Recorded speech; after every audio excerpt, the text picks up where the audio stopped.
নমস্কার বন্ধুরা, কেমন আছেন সবাই? আশা করি সবাই ভালো আছেন। আজকে আবারও চলে এলাম নতুন একটি রেসিপি নিয়ে। আজকে আমি বানাবো চিংড়ি শুটকি দিয়ে চাল কুমড়ো ঘন্ট। ভিডিওটিতে একটি লাইক দিয়ে দেখা শুরু করবেন, শুরু থেকে শেষ পর্যন্ত দেখার অনুরোধ রইল।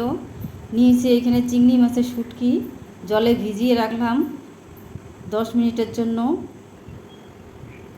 চাল কুমড়োটা এখন কেটে নেব, গ্রেটার দিয়ে কেটে নেব। আমি নিয়েছি এরকম একটি গ্রেটার। এই যে দেখুন, এই জায়গাটাতে এইভাবে ঘষে ঘষে আমি কাটবো। এইভাবে ঘষলে খুব সুন্দর হয় চাল কুমড়ো সবজিটা। দেখুন কত সুন্দর করে বেরোচ্ছে। আর বন্ধুরা, আপনারা অনেকে ভিডিও না দেখে কমেন্ট করে বেরিয়ে যাচ্ছেন, প্লিজ এরকম করবেন না। এইভাবে আমি কেটে নেব। কাটা হয়ে গেল আমার, ভালো করে ধুয়ে তুলে নিলাম। কড়াই গরম হয়ে গেছে, সরিষার তেল দিয়ে দিলাম। চিংড়ি মাছের শুটকিগুলো এখন আমি ভেজে নেব। ভাজার সময় লবণ হলুদ দেব না।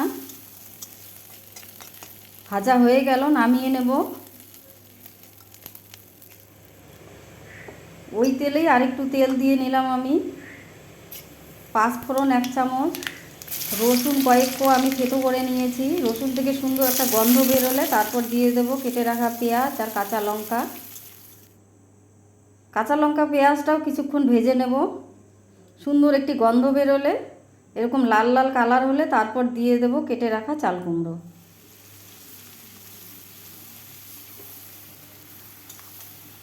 আপনারা যারা এখনও এইভাবে বানাননি, অবশ্যই একবার বানিয়ে দেখবেন, খুব সুন্দর লাগে খেতে।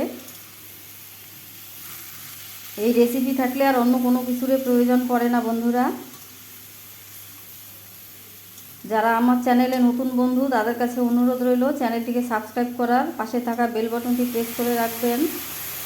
দিয়ে দিলাম পরিমাণ মতো লবণ, হলুদ 1 চামচ দিয়ে আবারও ভালো করে নেড়ে নেব।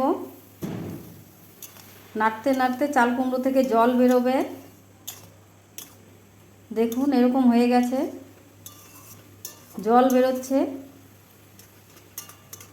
তারপর ঢাকা দিয়ে রান্না করব আমি কিছুক্ষণ। ঢাকা দিয়ে দিলাম। 5 থেকে 6 মিনিট পর ঢাকাটা খুলে নেব।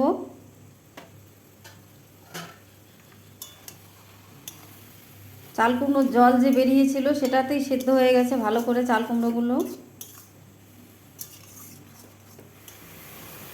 তারপর দিয়ে দেব ভেজে রাখা চিংড়ি শুটকিগুলি, দিয়ে আবারও নেড়ে নেব। আবারও কিছুক্ষণ সময় ধরে রান্না করে নেব।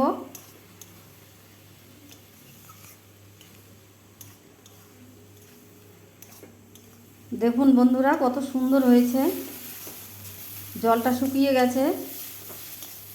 কেমন লাগলো আমার আজকের রেসিপিটি অবশ্যই কমেন্ট করে জানাবেন। ভালো লাগলে লাইক, শেয়ার, সাবস্ক্রাইব করতে ভুলবেন না। পাশে থাকা বেল বাটনটি প্রেস করে রাখবেন। নতুন কোনো ভিডিও আপলোড করার সঙ্গে সঙ্গে সবার আগে আপনাদের কাছে পৌঁছে যাবে। সবাই ভালো থাকবেন, সুস্থ থাকবেন।